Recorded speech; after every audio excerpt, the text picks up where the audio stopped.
This file does not begin the night the building fell. It begins 3 weeks earlier, and nobody was watching. Why does an official's report from 2026 read like it's describing a crime scene from 5 years earlier, one that hadn't happened yet? By the end of this file, a federal investigation will show you the exact connection that failed first, and the 24 scenarios it took 5 years to rule out. Champlain Towers South. 12 stories, 3 sections, standing on the Atlantic since 1981. 2 connections. Not a storm, not an impact.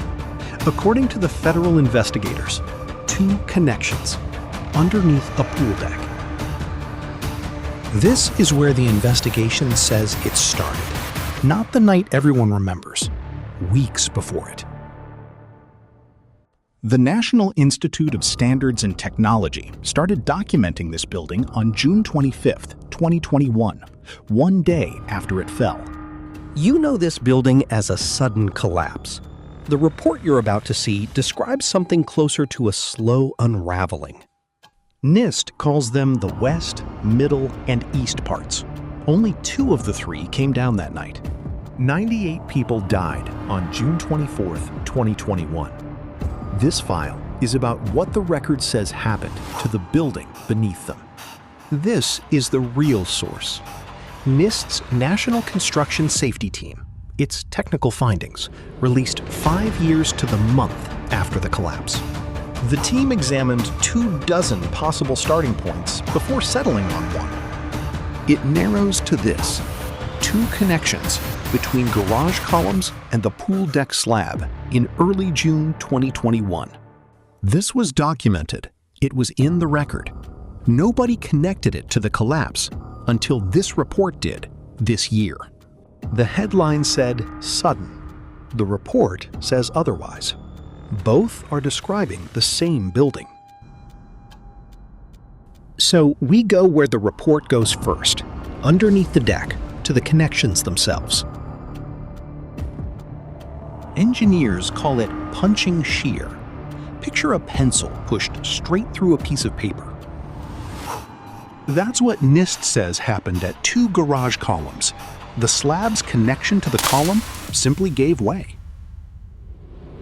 Early June 2021, 3 weeks before the world was watching. The investigation places the first failure here. The load didn't vanish. It moved onto the pool deck and parking structure around it. Not one weak point, a widening one. Every connection nearby now carrying more than it was built to hold. To confirm it, NIST didn't just calculate, they rebuilt the connection, full scale, and tested it to failure. A hydraulic press, a concrete replica, and the exact crack pattern the investigators found in the wreckage. That crack, that sound, that's the mechanism, reproduced on command in a laboratory in Seattle. Inside that joint, this is what the report says was missing: reinforcing bars that weren't crossing the column the way the drawings required. Some areas of that slab, the report found, carried less than half the strength the code of the day called for. Picture the load the deck was supposed to carry as a stack of weight. Now cut that stack in half. That's the margin it actually had. In her own words, the margins against failure, quote, were too narrow from the start. With the 2 connections gone, the slab began to sag. Slowly, for weeks. Under a pool deck people walked across daily. Eventually, it broke away entirely from the face of the middle section of the tower itself. That break damaged 2 more connections, the ones actually holding up the middle section of the tower. The middle section failed, then the east. Not a single event, a sequence, each part failing into the last. Bell, the investigation's co-lead, points to 2 causes, not one. First, severe deviations from the codes and standards of the day. Second, the report says, some limitations in those codes themselves. And the construction itself deviated from those same drawings, reinforcing steel placed differently than the design specified. Fewer bars crossed the columns than the design called for. Not absent. Fewer. Add 40 years of use to a margin that started too narrow, and the arithmetic only moves one direction. Loads were added over the building's life. Planters, pavers, pool deck changes, ordinary choices, compounding weight. And corrosion, years of it, degrading the steel from the inside, the same steel that was already carrying more than planned. 4 things, not one. Design, construction, added weight, corrosion. All converging on the same 2 connections. That's the mechanism, fully, not a mystery. A documented, testable, now reproduced sequence of failure. You may already know the 2018 report, the one that documented the damage years before. This is what that damage was quietly becoming. The mechanism is documented. What comes next is the record of what was known and what was approved anyway. Walk back into that garage now, knowing what the report knows. You've stood under a slab like this one, in a garage, under a deck. You didn't check the connections. Neither did most residents here. In 1981, this design met the code. That's not an excuse in the report. It's a documented fact, stated plainly.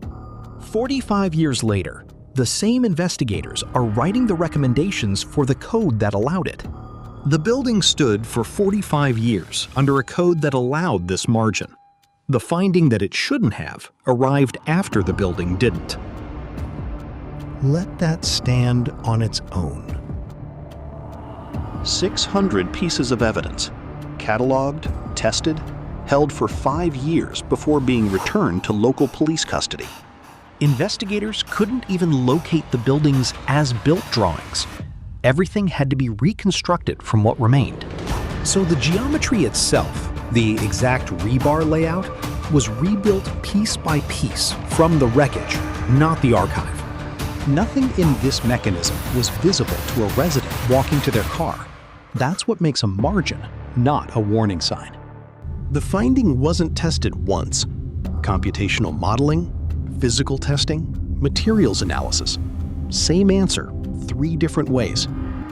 Strip away all 40 years, all 4 causes, and you're left with 2 connections that needed to be stronger than they were from day one.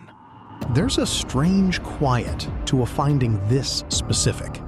2 connections, not a mystery, a number. NIST is careful to say this isn't a fault-finding exercise. It documents what happened, not who to blame. The building did pass its 40-year recertification years before it fell. A separate, ongoing story this file won't resolve today. Every piece we've walked through, now together, in order, exactly as the report reconstructs it. 1 connection, then 2, then a slab, then a tower. Watch it once, all the way through. This is the sequence, start to finish, exactly as the federal investigation reconstructs it. The mechanism and nothing else. That's the file's central finding. Everything else is what it means. What you've just seen are the technical findings. The final report, with formal recommendations, hasn't been released yet. Structural engineers are already citing this finding, not as closure, but as a new baseline for how these connections get checked. For a 5-year investigation, the finding is almost embarrassingly simple. 2 connections. The rest was just time, waiting to prove it. Design gap, construction gap, time. Corrosion. Documented, tested, and now, finally, on the record. Step back from this one building. Look at what's standing next to where it was. The report will inform recommendations for codes and standards, because this building's design era isn't rare, it's common. You don't need to live in Surfside for this to matter. You need to live in or walk into a building built to yesterday's margins. Punching shear at slab column connections is now a standard case study. The exact test NIST ran is already teaching material. You know what punching shear is now. You'll recognize the shape of this failure the next time it's in a headline. Every structure you'll ever stand inside has a gap between what it must hold and what it can hold. This file was about watching that gap close. The building is gone. The site is a memorial now. The findings continue, separately, in the record. NIST's team is still writing. The final report, the one with formal code recommendations, is still ahead. No release date yet. When it lands, it will be the definitive record, the one every future recertification law gets measured against. Until then, every building built to a similar margin in a similar decade is an open question, not a closed one. Somewhere, right now, a connection like this one is carrying more than it was designed to. The only difference is, nobody's tested it yet. That's what the finding says. That's where it stops. For now. 5 years, 600 pieces of evidence, 2 connections. This investigation is closing. The risk it documents is not.